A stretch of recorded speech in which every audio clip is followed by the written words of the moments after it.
안녕 얘들아. 영상으로 찍는데 되게 어색하다. 어쨌든 우리 2주 동안 참 학원 못 가고 참 행복한 날이었는데 이제는 공부해야지. 니네도 중3 됐으니까 그치?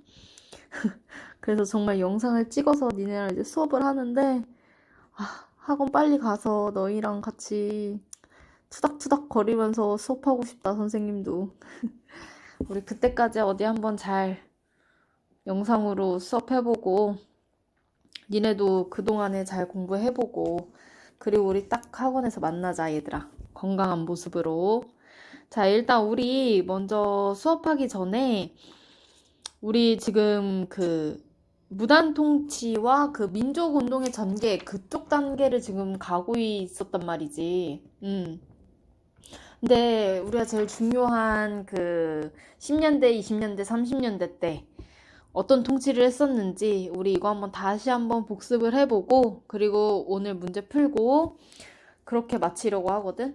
근데 이제 문제 풀고 나서 이제 이따가도 말하겠지만 문제 풀고 니네가 문제집을 찍어서 선생님한테 문자로 보내줘야 돼. 그래서 니네가 공부를 했는지 안 했는지 선생님이 확인할 수 있게끔. 그래서 안 오는 애들은 뭐 알아서 해 학원 가면은 이제 뭐 알지? 뭐 그럴 거라고 믿고 그리고 다 보낼 거라고 믿고 한번 수업을 시작하도록 합시다. 이거는 니네가 진짜 너무 많이 했던 부분이라 너무도 잘 아니까 대답을 같이 하면서 한번 해보도록 합시다. 우리 10년대 때 이제 우리가 이제 경술국시로 들어가게 되면서 이때 일본 애들은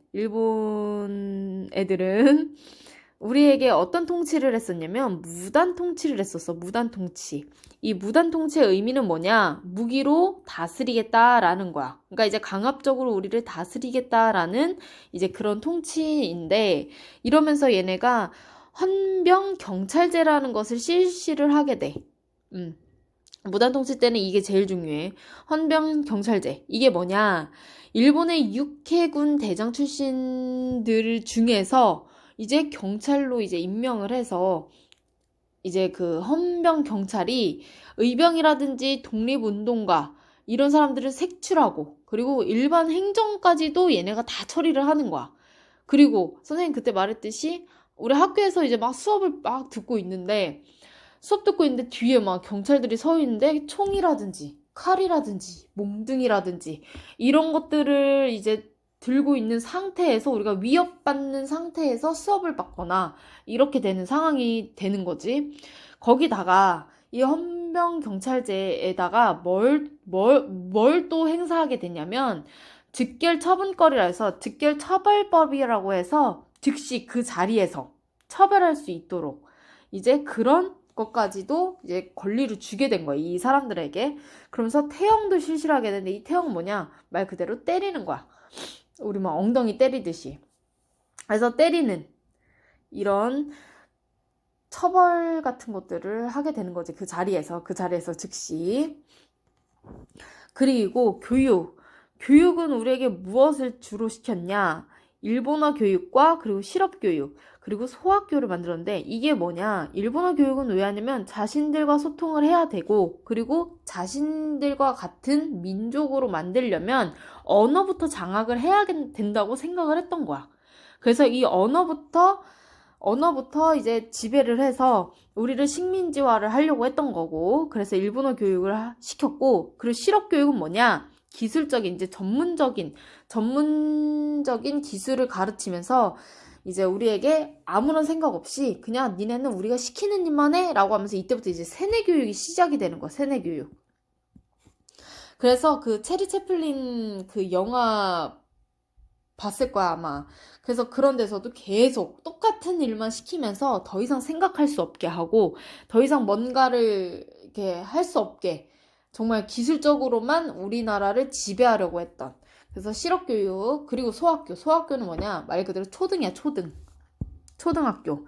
그래서 웬만한 지식이라든지 뭔가 상식적인 것들은 채워 넣어줘야지 우리가 자신들의 말을 따르고 들을 수 있기 때문에 소학교를 설립을 해서 이제 초등교육까지만 들을 수 있게 한 거야. 그 이후부터 배울 수 있게 하고 들을 수 있게 하면 얘네 입장에서는 우리가 배움이 많아지고 아는 게 많아지면 아는 만큼 보이고 그리고 보이는 만큼 또 자신들에게 이제 이렇게 할 수 있으니까 뭔가 이렇게 반항할 수 있고 뭔가 그런 것들을 아예 제공하고 싶지가 않았던 거지, 일본 애들은. 그래서 초등까지만 교육을 시키고 중등, 고등, 대학 과정은 아예 우리에게 기회조차 주지 않았던 거야. 자, 그리고 나서 토지조사 사업을 하는 이유는 뭐였냐면 일단 땅을 먼저 뺏어야 돼. 땅을 먼저 뺏어야 돼. 그리고 여기 옆에 20년대 때는 쌀을 뺏게 되죠. 그리고 30년대는 다 뺏어. 자, 그런 것처럼 일단 땅을 먼저 뺏기 위해서 토지조사 사업을 하게 돼, 얘네가. 이 토지조사 사업을 하게 되면서 이때 뭘 이제 들고 나오게 되냐면 신고주의. 그래서 자신의 땅이라고 생각이 드는 사람 또는 자신의 땅을 가지고 있다라면 셀프로 스스로 신고를 하세요 라고 하지만 이것도 뭐라 그랬어? 얘네가 토지조사 사업을 하는 이유가 뭐겠어? 당연히 땅을 뺏기 위해서잖아. 그래서 내가 내 땅을 가지고 있어 라고 신고하는 것을 순순히 받아줬겠냐 이거야. 그래서 그 체제라든지 그 절차 같은 것들을 복잡하게 하거나 또는 만약에 11월 12일까지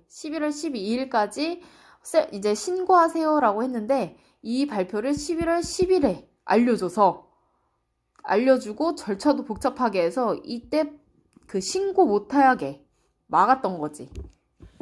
그래서 대부분의 땅들을 거의 다 뺏겼다고 보면 돼.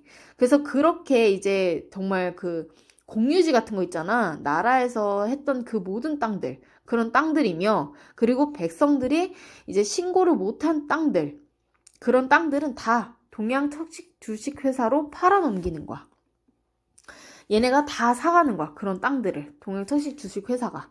그래서 이 회사에게 싸게 땅을 팔아서 일본인들이 거주할 수 있도록, 일본의 땅으로 만들 수 있도록 정말 그렇게 했던 거지. 그래서 식민 지주제가 된 거지.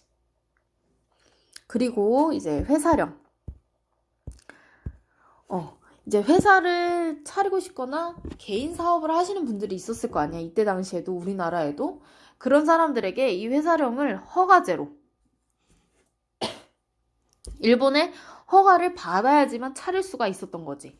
그러다 보니까 우리나라의 민족 자본 성장을 억제시켜버린 거야. 왜? 한국인의 기업 설립을 아예 억제시켜버린 거거든. 이 회사령 자체가. 그러다 보니까 우리 스스로의 자본을 성장시킬 수 있는 그런 발판을 다 억제시켜버리고 막았던 거야, 일본 애들이. 그러다 보니까 10년대 때는 어쨌든 무조건 다 안 되었어. 그러다 보니까 사람들이 서서히 들고 일어나게 된 거지. 그게 뭐였냐면 1919 때 벌어졌던 3.1 운동이었어. 유관순 언니 누나가 이제 만세 운동을 펼치게 되지. 그래서 이때 그 3.1 운동 일어나게 되면서 이게 전국적으로 퍼지게 돼. 근데 처음에는 폭력적이지 않고 비폭력적이었지만 농사 짓는 사람들까지 이제 합세를 하게 되면서 이게 점점 폭력적으로 변하게 되는 그런 운동이 돼. 그리고 이게 너무도 그 주도하에 이제 끌어가는 사람들이 없다 보니까 중구난방으로 막 퍼지게 되는 거야.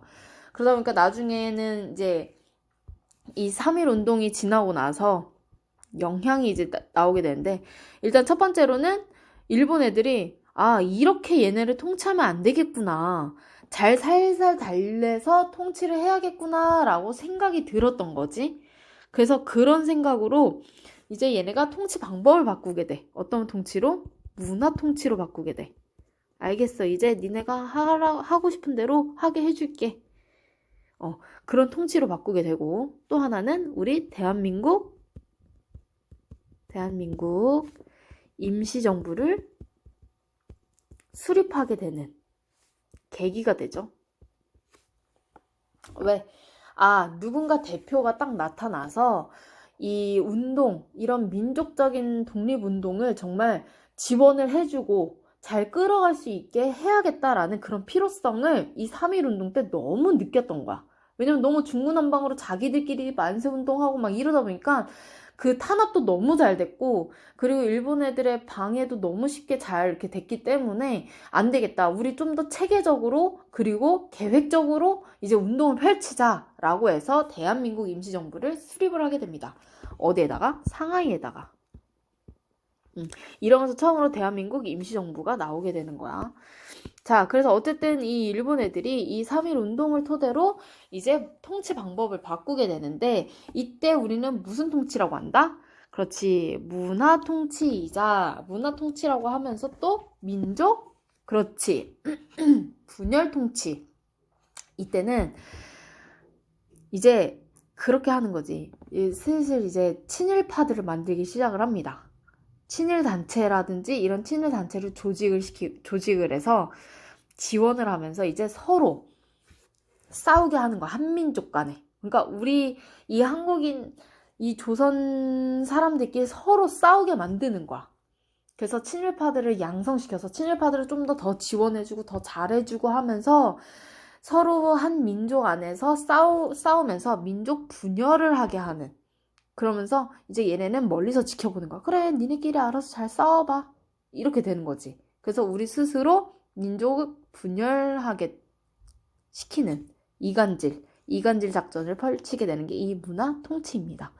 그리고 그래서 이때는 그래, 알았어, 니네 다 하게 해줄게. 하게 해주지만 어떻게 한다? 그렇지, 뒤통수 친다. 뒤통수 쳐서 못하게 만든다. 그래서 니는 헌병 경찰제 너무 무서웠지. 그럼 이제 그냥 보통 경찰제로 바꿔줄게. 그래서 보통 경찰이 됐어. 근데 문화통치 실상이 어떻게 됐어? 경찰 수는 많아지고 치안유지법이라는 것을 만들어서 일본 제국주의를 무너뜨리거나 또는 사유재산을 부정할 목적으로 단체를 조직을 하고 가입하는 사람들을 처벌할 수 있게 하는 법인 거야. 이 치안유지법이. 그래서 그런 식으로 이제 좀 몰려있다 싶으면 다 잡아가고 막 니는 지금 일본 제국주의를 욕하고 무너뜨릴 작당을 하고 있지 이러면서 데리고 가거나 이제 처벌을 하고 이렇게 되는 거지. 그리고 신문도 그래, 니네 신문도 발간하고 싶으면 발간해. 니네 하고 싶은 대로 해. 그래서 언론이라든지 출판, 집회, 결사 이런 것들에 대한 자유적인 것들을 이제 허용을 해줘. 그래서 이때 당시 조선일보라든지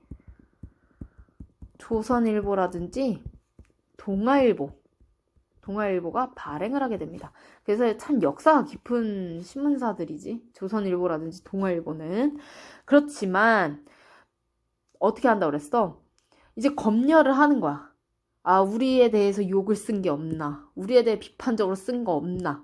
이런 식으로 보고 기사를 삭제하거나, 만약에 우리 그 일본에 대해서 안 좋게 뭔가 나오고 이러면 그런 것들을 다 삭제를 하고 또는 정지시키거나 폐간을 시켜버리는 거야. 그러니까 말 그대로 그래, 니네 하고 싶은 건 다 하게 해줄게. 하지만 실상은 안 돼. 뒤통수 친다는 거지. 자, 이렇게 되고, 자, 그리고 이제 교육적으로 들어가게 되면 우리는 이제 한국인이다 보니 국어를 이제 배우고 싶어 하는 그런 갈급이 있었단 말이지. 그런 욕구가 있었고. 그래서 이제 국어를 이제 허용을 해줬어. 그래, 니네 그러면은 그 수업 시간에 그 국어 배울 수 있는 시간을 넣어줄게. 그치만 어떻게? 뒤통수. 시간을 줄여버린 거지. 확 줄여버린 거야. 대신 일본어 교육이라든지 실업 교육은 좀 더 시간을 많이 투자하게 하고 시간표를 좀 더 늘렸지만 이 국어는 시간을 정말 축소를 시켜버리는 거지. 이런 식으로 뒤통수를 치고, 그리고 우리가 우리나라에 대한 역사를 배우고 싶고 국사를 배우고 싶은 거지. 그래서 그런 거에 대해서 그런 것도 넣어줄게, 시간표에. 하지만 어떤 비관적인, 그러니까 니네가 그래서 우리나라에 이렇게 식민지로 들어올 수밖에 없었어. 니네 역사는 정말 미개하고 한심한 역사야. 그래, 니네가 배우고 싶다 그랬지? 니네 역사는 막 이런 역사들이야. 그러다 보니까 우리나라한테 어쩔 수 없이 지배받아야 되고 통치를 받을 수밖에 없는 거야. 라는 이제 식민사관으로 이제 돌려버리는 거지. 역사 시간을. 자, 그리고 대학도 설립해주지. 이 대학 설립하는 것도 나중에 니네가 그 항일 민족운동 전개를 하면서 더 자세히 배울 건데, 우리나라가 이제 교육과 산업적으로 이제 실력 양성 운동이라는 것을 펼치게 돼. 이때 교육적으로 펼쳤던 운동이 대학 설립 운동이거든. 밀립 대학 설립 운동. 이 설립 운동을 하게 되는데, 이때 구호가 뭐였냐면, 한민족 1000만이 한 사람당 1원씩 내면, 이게 1000만이 내면은 1000만 원이 되잖아. 그럼 이 정도 되면 대학교 하나를 설립을 할 수가 있단 말이지. 근데 이런 것들을 만들려고 막 운동을 펼쳤으나, 얘네가 어떻게 했다? 그래, 알았어. 니네가 하고 싶은 대로 대학을 설립해줄게. 어떻게? 경성 제국 대학 설립을 해준 거야. 지금으로 따지면 이게 서울이지. 서울대학. 서울대. 근데 어쨌든 경성제국 대학을 설립을 해줘. 그 목적은 뭐냐? 야, 니네 이런 거 하려고 뭐 운동 펼치지 말고, 그리고 그걸 막고 싶었던 거야. 고등교육을 하는 것을 막고자 하는 거야. 자신들의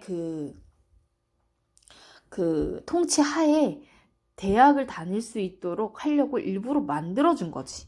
그래서 이 경성제국 대학에 다니는 한국인은 정말 없었어. 별로 없었어. 거의 대부분이 일본인들. 그리고 한국인들은 정말 적었고, 이런 식으로 뒤통수를 치는 거지.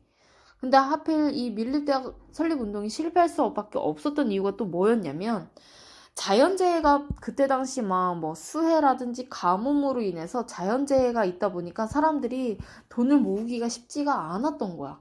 그 결국은 일제 방해와 경성제국 대학을 만들어 줬으니까 사람들은 거기에 그냥 안주하게 돼버린 거지. 왜? 자연재해 때문에 더 이상 모금하기가 힘들어지는 상황이었으니.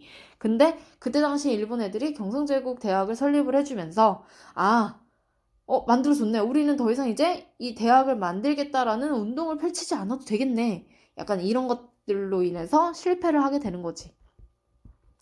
그래서 이건 실패로 끝나게 돼. 자, 그리고 우리 10년대 때는 땅을 뺏었다고 했는데 20년대 때는 뭐를 뺏었다고? 그렇지, 쌀을 뺏어. 이 산미 증식 계획, 이게 뭐냐? 정말 일본 애들이 자신들이 쌀이 너무 잘 안 되고 농사가 잘 안 되기 때문에 우리나라에서 쌀을 엄청나게 생산을 하게 돼. 생산을 엄청 많이 촉진을 하게 돼. 그래서 실제로 정말 생산량이 엄청 어마어마하게 증가를 하게 돼. 하지만 그만큼 뭐도 많았냐? 수탈량도 그만큼 많았어. 그래서 결국은 우리 민족이 먹을 수 있는 거는 보리라든지 아니면 뭐 만주에서 들어오는 뭐 이런 그런 쌀 외에 뭐 이런 것들을 먹게 되는 거지. 그래서 결국은 우리 사람들은 화전민이 되거나 그냥 만주라든지 연해주 쪽으로 이주를 하게 되는 거지. 여기서 못 살겠다 싶으니까. 그래서 이렇게 쌀도 빼앗고, 그리고 회사령은 신고제로 바뀐다는 거. 근데 이 신고제로 바뀌면 받아줘? 안 받아줘. 똑같아. 이때랑 똑같아. 절차를 복잡하게 하거나 아니면 시간을 좀 너무 늦게 알려줘서 못하게 하거나 이런 식으로. 그래서 또 다시 이런 일본인들의 자유로운 기업 활동만 가능하게 하는 그런 상황에 이르게 되죠. 자, 그리고 나서 이제 우리가 보는 게 30년대. 이 30년대 들어가기 전에 일본 상황이 어땠냐면 전 세계적으로 대공황이라는 게 일어났었어. 그게 뭐냐? 세계적으로 큰 규모의 경제 공황이 일어난 거야. 그러니까 먹고 살기가 너무 힘들어진 거지. 모든 세계가. 그러다 보니까 일본 애들이 이 위기를 극복하고 싶어서 침략 전쟁을 엄청 확대를 하게 돼. 일본 애들이. 그래서 만주사변, 중일전쟁, 태평양전쟁, 진짜 온갖 전쟁은 다 펼치는 게 이때였어. 그러다 보니까 이 일본 애들은 안 되겠다 싶은 거야. 이제 아예 그냥 한국인의 민족을 말살시키고 그리고 아예 한국인을 일본인에 동화시켜서 이 일제 침략 전쟁에 한국인을 효율적으로 동원시키자. 약간 이런 식으로 이제 계획을 짠 거지. 그래서 민족 말살 통치 시기라고도 해, 이때를. 우리는 30년대 때부터는. 그래서 얘네가 우리를 이제 그 동화시키기 위해서 했던 것들이 뭐냐. 이 7가지는 꼭 알아둬야 됩니다. 기억해둬야 돼. 그냥 딱 뭐 단어를 외우라는 게 아니라 이 단어를 딱 보면 이게 언제 때고 몇 년도 때고 그리고 이게 어떤 뜻인지는 알아야 되는 거. 그래서 보게 되면 내선일체. 이 내선일체는 뭐냐? 즉 말 그대로 일본과 조선은 하나라는 거야. 일본과 조선은 한 몸이라는 뜻. 이것도 똑같아. 일선동조론도 일본과 조선은 같은 조상이다라는 거야. 같은 역사를 가지고 있다. 같은 민족이다라는 거지. 그리고 창씨개명은 그거지. 이제 일본식 성명으로 교체하라는 거지. 그걸 강요했던 거고. 그리고 신사참배나 금성묘배는 그거야. 그 일본 천황의 조상신이라든지 또는 나라에 공에 세운 사람을 이제 신으로 받드는 사원에 이제 이렇게 절을 하는 거야. 그걸 시켰던 거야. 그래서 일본 신에게 절을 하는 그런 것들을 하게 한 거고. 그리고 이 국민학교는 뭐냐면 이 국민학교는 황국신민의 학교라는 뜻이야. 그래서 국민학교라는 거지. 그래서 황국신민, 우리는 황국신민으로서 학교를 다니는 거다라고 해서 국민학교를 했던 거야. 그래서 이 국민학교에서 우리가 이제 지금은 초등학교로 바뀐 거야. 초등학교. 지금 이렇게 초등학교로 바뀌게 된 거지. 그래서 국민학교까지. 그리고 또 황국신민 서사 암송을 강요를 했던 거야. 이건 뭐냐? 우리 애국가 부르는 것처럼 얘네만의 그 황국신민 서사가 있거든? 그것을 암송하도록 강요를 했던 거야. 그래서 이걸 암송을 못하면 이제 맞는 거지. 강제적으로. 그래서 그런 상황까지 일어나게 된 거지. 그리고 이때는 무조건 다 안 돼야. 무조건 다 안 돼. 뭐든 안 된다는 거. 자, 그리고 이제 뭐 땅 뺏고 쌀 뺏었는데 이제 아예 그냥 병참 기지화를 시켜버려. 그 말 뜻이 뭐냐? 얘네가 한참 전쟁을 하고 있다고 했잖아. 그러니까 우리를 군사 기지로 만들어버리는 거야. 군사 기지로 만들어서 징용, 징병, 그리고 위안부. 사람은 이렇게 갖다 쓰는 거지, 얘네가. 그래서 총동원법을 활용해서 얘네가 징용. 뭔가 일을 할 것이 있으면 우리 사람들을 다 데리고 와서 노동을 시키고, 그리고 징병, 병사. 그 전쟁에 참여하도록, 이제 병사로 나가서 참여하도록 하는 거야. 그렇게 시키고, 그리고 위안부는 다들 알다시피, 그 여성의 노동력을 동원한 거지. 그래서 위안부로 끌고 가서 성노예 생활을 하게끔 만드는 이런 인적 자원의 수탈도 있었고, 그리고 이제 물적 자원의 수탈은 뭐냐면 공출이야, 공출. 그래서 징용, 징병 또는 위안부 또는 공출 이런 단어가 나오면 무조건 30년대 이후구나 라고 생각을 하면 돼. 그래서 이 공출, 쌀 그리고 구리를 다 빼앗는 거야. 다 빼앗아서 자신들의 무기 쓰는 데 쓰고, 그리고 자신들의 그 전쟁하면서 먹을 거리라든지 뭐 이렇게 다 쓰는 거야.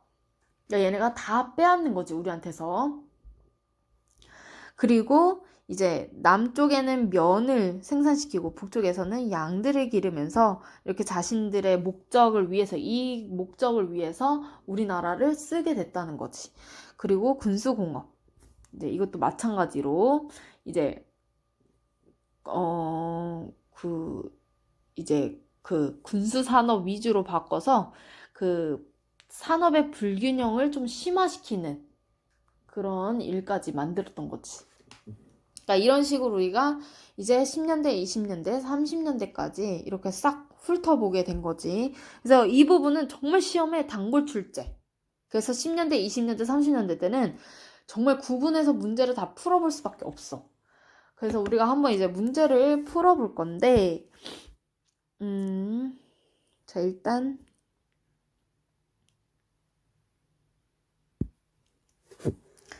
자, 페이지 62페이지, 페이지 62페이지에서 1번, 2번, 3번, 4번, 그리고 10번, 11, 12, 13번, 그리고 23번, 24번, 25번, 26번, 27번까지 이렇게 몇 문제야? 이게 1, 2, 3, 4,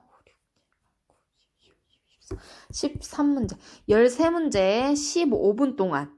이것은 이제 영상 끝나고 나면 15분 동안 바로 문제 풀어서 선생님한테 바로 문자로 니네가 푼 부분을 보내면 되는 거야. 그래서 꼭 월요일날 니네가 이거 영상을 듣게 되잖아. 그럼 화요일까지는 꼭 이 문제 니네 문제집을 찍어서 꼭 보내야 돼. 알았지? 그래서 오늘 수업은 여기까지 끝. 그래서 몸 건강히 잘 하면서 공부도 챙기고 그리고 우리 건강한 모습으로 학원에서 볼 수 있었으면 좋겠다, 얘들아.